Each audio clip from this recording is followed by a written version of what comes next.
typically your realtor is your main point of contact. That should be your point guard. So they should be the ones coming in and heading everything. So they'll be able to point you in the right direction. So that's why that person is so pivotal in you making the correct decision in terms of purchasing a home. Hey guys, welcome back to YBI. We got another video coming for you today. You got Roman and Zion here where we talk about financial news and opinions and strategies on how to grow yourself and finances. So today we're talking about some real estate, some houses, how to buy them, get your crib, pimp your crib, whatever. Hope everyone's Real doing estate. good. Finally, man, it's been so long that we wanted to get this information to you guys, but obviously we had to do some other stuff first. Lay the groundwork foundation on what it is that you need to do to be ready to purchase your first home, or your second home, your vacation home, whatever it is. But we wanted to give you guys some practical steps on how to purchase your first home. So we are going to hop right into that right now. So where do we start in terms of home buying, my guy? So first thing you're going to do, you're going to try to figure out how much you can afford. So that's just looking at how much money do you already have saved, how much income do you have, and kind of see what kind of mortgages or what you can afford in your area. Just start kind of figuring that out. Secondly, you just kind of go into that how much house you can afford. You don't want to get a $200,000 house when you really only have like $30,000 coming in. Do it to make sure that you can like have a house you can afford. Don't get a mansion when you only have a smaller job or things like that. Don't get too much. Stay within your means. About living almost when buying homes at your means or below your means, because to make sure you can afford it. Yeah. So when it comes to looking at the home buying process, I decided when I was going to, go, through this whole process that I had a cap. So I have 3 jobs that I currently work. So I said, I want only one of the jobs to be able to support me every month in terms of a house. I want one of those jobs. So for me, it was 1/3 of how much of my total income for a month. I said that's how much I want to spend, for my mortgage, because I had to realize that there is so much else that comes with the house buying process. You have to worry about paying for, internet. You got to pay for, water, heat, gas. You got to pay for food. You got to pay for so many other things. Trash So pickup. yeah, there's like random things that you have to pay for from month to month. So I said, you know what? If I want to live below my means, I have to be able to use one source of income to pay for the mortgage in full. And then after that, if I just want to use some of the other income that I'm getting to pay all the other stuff, and then use the third income to just, put into savings and to invest and to do other things, that leaves me at a position where if I was to lose one of those jobs, I still have the ability to save and I still have the ability to pay everything without a problem. Then if I lose two, I can still afford it, but it's just a matter of, man, now I have to cut back on some additional things that I'm doing. So, the likelihood of me losing all three is pretty low. Whereas, the likelihood of me losing one is possible, but it's just like, I'm in a better position than if I was to say, you know what, I just want to buy a house that is a third of all of, or half of all of my income. That's crazy. I didn't want to spend $3,000 a month on a house. That doesn't make any sense for me. So I was like, get something little, get something modest, and something that is, it's nice, but for me, it was just like, it's a short-term thing, because I know that in the next couple of years, I'm going to have to move again. So I said, let me find something that I'm going to be able to flip and make, not necessarily flip, but we'll talk about flipping and all that stuff later. But it's something that I want to turn into a rental property later. So we're going to end up talking with a realtor about the differences in something to buy, something to flip, something that, we'll get into all of that. Let the realtor, the professionals get into that. But in terms of determining what it is that you can afford, take a look at your financial statements for the last couple of years. Take a look at how much you have in your savings. So you really have an idea of how much you can comfortably afford without, pushing the bounds of your money. You really don't want to get into a mortgage that you cannot afford and go through foreclosure and all that. That goes right into, getting pre-approved for your mortgage. When you go to any of these Chase, Rocket Mortgage, whatever you go to for a mortgage, they're going to want to look at, like you said, they might even ask you for a couple years of your banking statements or pay stubs or whatever, just to verify your income. So it's very important so that when you walk into a loan office or a mortgage office, anything like that, that you have everything that you can do for them, every like piece of paper to show income and things like that, just to make yourself more of a qualified lender. If you're looking at your credit, if you have not, taking a look at your credit, you definitely have to do so, know what's on there, because to get a better rate on your mortgage, you're going to want to have either put more money down and have a good score. Especially right now with how low interest rates are, banks are being very particular about who they give out mortgage loans to. They're getting a lot of just applications every day now. So they're really looking for like that higher, 720 to 760 score, or more money down or things like that to get that lowest APR you can get. So what it is that you need to do if you have not looked at your credit score is go back and watch our video on how to get your credit up. That would probably be the best place to start. But in addition to doing all of that, you have to like and subscribe and share on all that other stuff. But before you even get to the pre-approval portion, it's just making sure that you have money, just have money. When I was like, oh yeah, I want to go buy a house, my thing was, cool, I got money for a down payment, and I was like, that's it. No, it's not.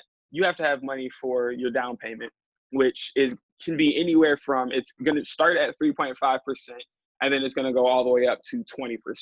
So when you look at 20% of a $200,000 house, it's pretty significant. What is that, like 4,000, 5,000? No, it's more than that. Like 12,000, 20. Man, I don't do math. Okay, just 20% of 200,000. Money. You have to have money. At the end of the day, you need bread to get this process started. So there are different loan types. There are conventional loans, and then there are FHA loans, which we're not going to get too much into. Just know that if you're a first-time home buyer, you can qualify for an FHA loan, which just means that you can put a lower percentage down.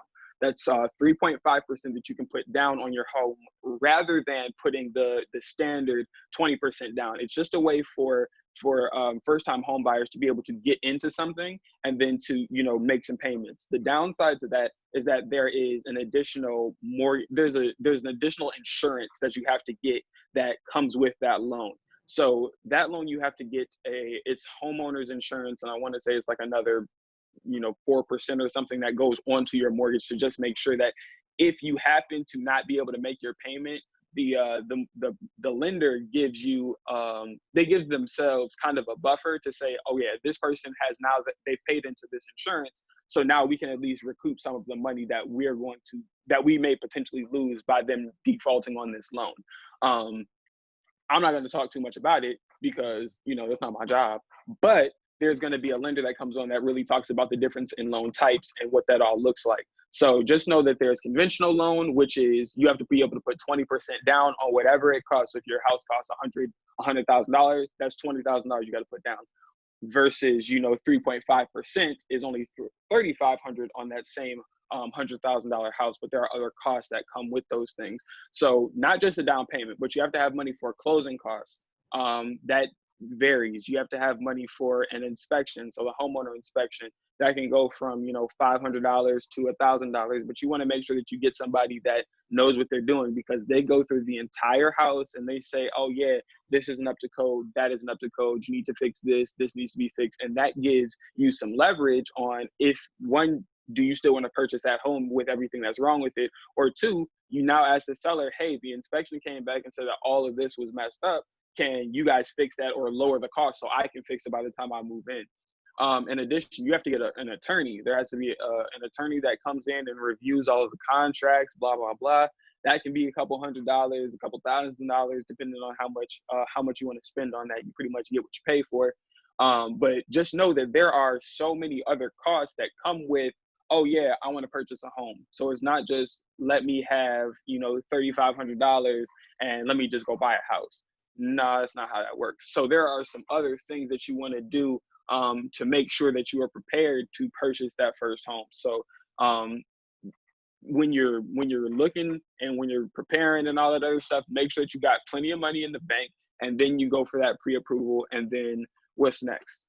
And you guys don't have to follow these steps. These are just ones that that we found, did some research on ourselves. Me and Zion are not financial experts or advisors. This is all for you all's entertainment purposes. And that's how we try to, we bring on experts like realtors or lending offers to give so they can give you all their expertise as well.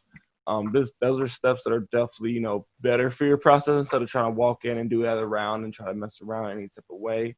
I want to make sure that if you all are trying to do this or you're first home buyers, that you don't get stuck or you don't end up doing a whole bunch of things that where you can't even get the home anyway. So I'll put the prompts and stuff that we kind of went over down in the links below. That way you all can kind of read that up and do your own research as well and kind of see what you like. So yeah, in addition to that, major key alert, we'll go with that. Do not purchase anything major before you try to purchase a home. Just because you've pulled your credit and you realize, oh yeah, it's a 760, don't go buy a car and then try to buy a house, because it'll mess the entire deal up. It'll mess everything up. Just don't, because your credit score is going to go down, because now you have a hard inquiry against your credit. And then in addition to that, you no longer have as much income, because now you have to also pay for the car that you just purchased. So your APR on your house is going to go up, which obviously is going to cost you more in the long run, in terms of, is the APR higher on your car or higher on your house? And your house is worth more, so now you have to pay more. So do not purchase anything major. Don't sign any loans. Don't co-sign. Don't change nothing. Just leave everything where it is, in terms of, if your credit is in a decent place to go ahead and purchase your first home. Don't go and purchase anything additional. Hell yeah. Moving right along to finding a real estate agent that works for you. Well, we have a realtor coming on who's going to be coming on talking to you guys really how important that is. You want somebody that you trust, someone that knows what you want in a home, someone that's going to make sure you get the right costs and everything for that, and make sure that they're just the right pick for you. They're part of your team. It's someone that's it's getting paid to do that job, so to make sure that they're doing what's best for you and have your best interests at heart, and actually helping you out. Some real estate agents might even tell you straight up, they might be like, how much are you pre-approved? How much are you working with this, and that? And if you don't have those things already together, they'll probably be like, hey, so I'm just like, this is what it is for this area. Come back when you have this much down, or get your credit up, or things like that. So just they're there to you. They are there for you. They want to make sure they help you, because that's how they make their bread and butter too, is to help put people in homes and condos and apartments and such like that. Right. So first and foremost, I had to put my mask on, because one of my assistants just walked in, and I'm not playing these games with y'all. So understanding the differences in homes, condos, townhomes, those things are going to be very important to you, because it's not just the price of the home that you're looking for. It's additionally, so I was looking for a condo or a townhome, right? And then I didn't realize that the HOA, which is the homeowner association assessment, whatever, that's an additional cost. So I have my mortgage payment, let's say it was only $800, but then the HOA is another $300. So now I'm already at $1,100, and I was like, dang. Then in addition, you have to look at how much your insurance is, and you have to look at how much these other things are. So it's not just the flat rate mortgage payment that you have to make. In addition to that, there are other fees that are going to be included with that. So that is pretty important when looking at homes and things. So when you're looking, there are things that can work in your favor one way or another. Buying a home, like an actual house, will probably incur higher taxes, because it's a single standalone plot, but there will be no HOA, because, well, depending, there most likely will not be an HOA. You'll still have your little fees here and there, but if you live in a condo or a townhome, now you may have to pay an additional $100 to $200 a month just for parking, and then you have your HOA, and then you have the condo association fees, and then you got this, and then you got that, but the taxes are lower.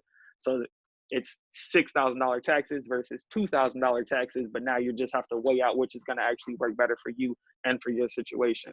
So having the realtor can actually really help you with what it is that you're looking for in terms of, hey, do you want to be in a townhome? And he or she can show you some options on what that looks like, versus do you want to be in a standalone single family home, versus do you want to be in a townhome versus a duplex versus a split level, all these different things. So having a realtor, somebody on your team that can really walk you through that process is pretty necessary to make sure that you get exactly what it is that you want.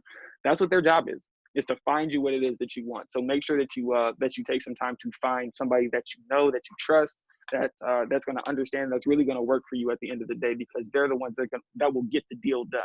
So they'll be able to come on and explain a little bit more of that themselves. But that's just a little bit about, the home buying process in terms of what it is that you want to buy. What else we got to go into? The fun stuff, house hunting. Well, house hunting is just going out there and just looking around your neighborhood, or not your neighborhood, wherever you want to live, going on Zillow or Trulia and just checking the prices for that area, just doing your research in that, and kind of just know what you're going into. That way you can. Those numbers are so inaccurate though. Well, the numbers on Zillow and Realtor.com, if you're going to use those, make sure that so if you find a house that you like on Zillow, right? I might pull the exact same house up on Realtor.com because they have different numbers. So Zillow might say that your estimated mortgage is $450, right? It's not. It's not at all, because they put it in at 20%, and they put in with perfect credit, and they put in with all these additional things. They may not have the HOA on there, because one site normally has the HOA, the other normally has the taxes. So you have to have both of those in order to get an accurate depiction of what your mortgage is actually going to be. Well, so like just for looking at houses. Oh yeah, but just don't use that for pricing is all I'm saying. No. That's just to look at what you, maybe for the actual total cost of the home. So, you're trying to find a home around 150. Cool, put that, but don't use like the mortgage calculator unless you actually go in there and type everything in for it. Just start checking things out. And then when you do have your real estate agent, they'll take you around and look at some things. But it's cool to kind of have some listings already pulled that you can like, hey, this is kind of what I'm looking for. It's kind of what I'm looking at. And then go from there with it. Everything else, I feel like we already hit, like inspections and appraisals, getting your repairs or credits for whatever is not already fixed. Everyone's seen Flip or Flop or whatever on HGTV when they actually buy the house and they come in, they're like, oh, we didn't see this before. That's going to be an extra $5,000 to fix this. So things like that is things you want to notice. You're not going to notice everything, but at least having that top line inspector and appraiser come through there and let them see and let them with fresh eyes know what's going on before you dive into that project. Because you don't buy a home and then realize the foundation's cracked or all the piping or like electric were bad or anything like that. And now when you do your final walkthrough and you actually get the close on your home, then you'll be like, okay, we're good to go. Everything's fine. I actually feel comfortable and you're good. Escrow and all that stuff we'll get into with the real estate agent and lender, but I feel like that's a decent steps to buying your first home. Really, I mean, that is pretty much it. So let's just make this real practical. Decide whether or not you want to buy a home. That's number one. Then understand how much you have, how much you can afford, how much you have in the bank, how much you can put down, et cetera, et cetera. Once you feel like you're at it, or know what your credit score is, knowing all of those things, and then going to sit down with a lender. There are a bunch of different types of lenders. You can use Rocket Mortgage, et cetera, et cetera. You can ask your realtor if they know somebody. Typically, they work with ones. Typically, your realtor is your main point of contact. That should be your point guard. So they should be the ones coming in and heading everything. So they may know attorneys, and they may know people that do home inspections, and they should know people that do the lending process, all of that. So they'll be able to point you in the right direction. So that's why that person is so pivotal in you making the correct decision in terms of purchasing a home. If you don't have the money and everything saved up, take the time to save first. Absolutely save first before you get under that loan, and now all of a sudden you can default on it. You don't want to get into that kind of situation. So then get pre-approved, then you can go shopping. find what it is that you like, and then look at the areas, look at different areas, pull different reports. You can call police departments, and request a FOIA. FOIA, I believe, is something that they have access to, which will pull all of the crime rates, how many times the police were called to a certain area, et cetera, et cetera. Doing that, just looking at what the demographics are, you can pull that information yourself. You can't ask a realtor. It's actually illegal for them to tell you. I'm not actually sure why, but it is. And then you find what you're looking for, you do the inspection, you pay all these other people, you negotiate prices, you do a final walkthrough, then you close, and then you move in with keys. So it's a little bit more than just, oh yeah, I want that one. Here's $4,000. Let me have it. Unless you got all cash, unless you got enough, you save up enough money to go with the all cash route, and you like, I want $100,000 house, you save $100,000. You walk up to any home seller and you're like, okay, I have cash, this is my offer. They're definitely gonna look at you and be like, all right, cool, you got cash, let's go. Not all the time, it's not always the case, but definitely, then you have to really worry about loans and all that stuff. If you can save up the money to buy your home in cash, by all means, make that. You have to make that plan though. It's like, hey, I'm gonna buy 80, depending on where you're at, at least $100,000 house. You have to save up $100,000. So you have to stick to your plan and actually save up for that. So there's no that going in for it. Yeah. So I think that's going to do it for us for the day. We're going to be back, like we said, with a lender and with a realtor. We'll post about all of those things, all the people that are coming on. So if you guys have questions, make sure to hit us up, let us know. So next Tuesday, we have to do pet facts. So make sure that you're bringing those to us. And then one of these days, we're going to be getting up another giveaway. So be prepared for that. Be liking, sharing, subscribing, all that good stuff.